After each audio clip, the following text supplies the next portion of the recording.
Hey, what's up, guys? Look at this. Look at this amazing thing. I've passed this place a lot of times. This is in Bryn Mawr. It's Montgomery County, basically suburban Philadelphia, for lack of a better term. This is the Baldwin School, which is now closed because of the situation. But this place, what is this? Well, I've had other videos of the architecture, the surviving architecture of Mr. Frank Furness, who was a 19th century famous Philadelphia architect who had some really interesting, I always like to use the term Lovecraftian designs. He's kind of like, people say he's the bridge between modernism and, of course, traditional architecture, classical, neo-Gothic. These are all just terms. They're like musical genre terms. They're kind of meaningless. So the Baldwin School, this is, I believe, a girls' school, but right now they're not, like a lot of schools, they're not in session. And it's not because it's summertime. Just look at that. This originally was built by the design of Mr. Furness in 1890 as a hotel. This area was a lot more rural, Bryn Mawr. This part of Pennsylvania, the suburban part, Montgomery County, a lot of the names of the towns are Welsh. So a lot of the industrialists, a lot of the men of means who made it through hard work, the Gilded Age, so to speak, the post-Civil War, pre-World War I era, many of these men had done good.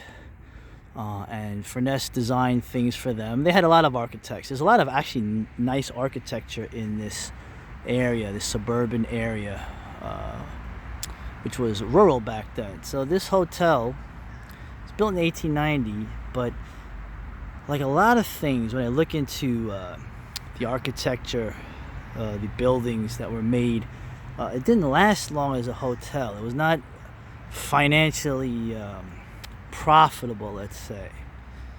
So in the 20s it became a girls' school, so to speak, and is currently a girls' school, but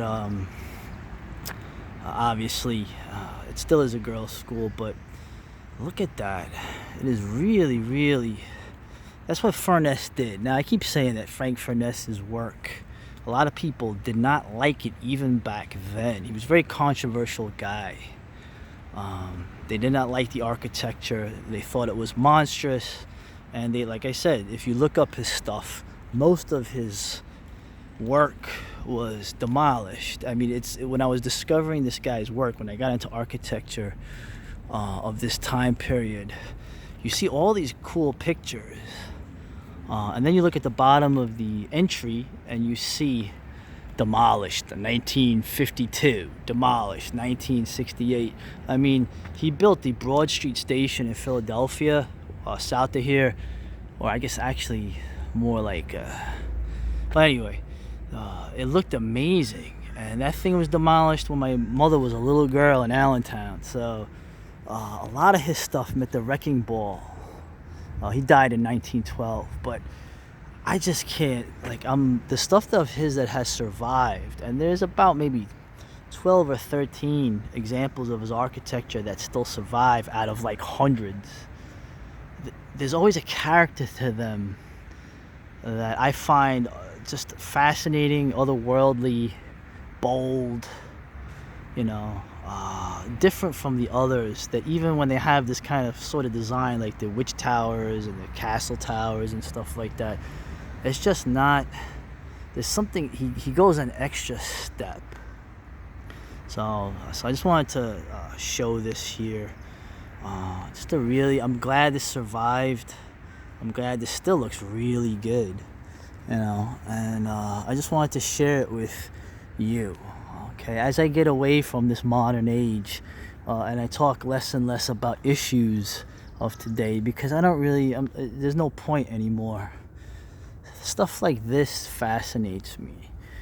Okay, 1890. Now I always talk about that period is just the utterly fascinating period for me. The architecture, the potential, but also the decadent era, the poets, the writers, the weird tales. They really kind of nailed what was coming. Lovecraft came a little later, but he was sort of like the exclamation point. You can imagine a whole city made of this. Like I mentioned, the Repair of Reputations story in The King in Yellow, where America could have been like a almost Prussian type country with architecture like this and whatnot. But if you remember that story, what was the story about? It was about secret society. It was about criminally insane people trying to make the dynasty of America. It was really a metaphor for radicalism if you read that story. But it doesn't make a difference whether it was radicalism or whether it was corporatism or whatever you want to get at. The people in the 1800s, the late 1800s, Nietzsche, the decadents, the French-speaking, the English-speaking, the Italians, Gabriel D'Annunzio, the futurists, a decade later, they all sensed it. They all knew that this was the end of something, okay? Well, we're now more than a century removed from this. 1990 was 30 years ago. So this is a 130-year-old design building. Look where we're at now. They sensed it. I will always argue that thesis, that the late 1800s is what you should look for to get a glimpse of the people that sensed the beginning of the end. But remember, the beginning of the end, decadence can be very beautiful.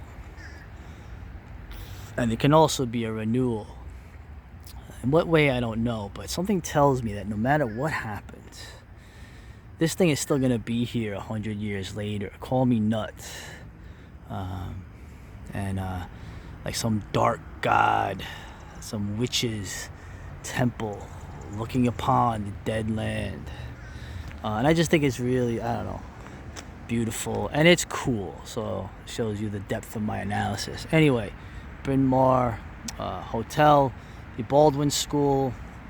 They're not chasing me off. No one's telling me to get the hell out of here. So if you ever are in, suburban Philadelphia, Montgomery County, look at this place. Check it out. It's really, really amazing.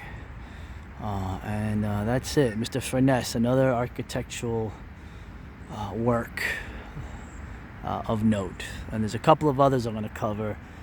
Some train stations. I'm probably going to redo the video I did on the museum just because I sounded a little hood in that one, which I'm not happy with. There's a reason why. And a few others. So, yeah, architecture is really, really cool. Anyway, I'll see you later. Bye.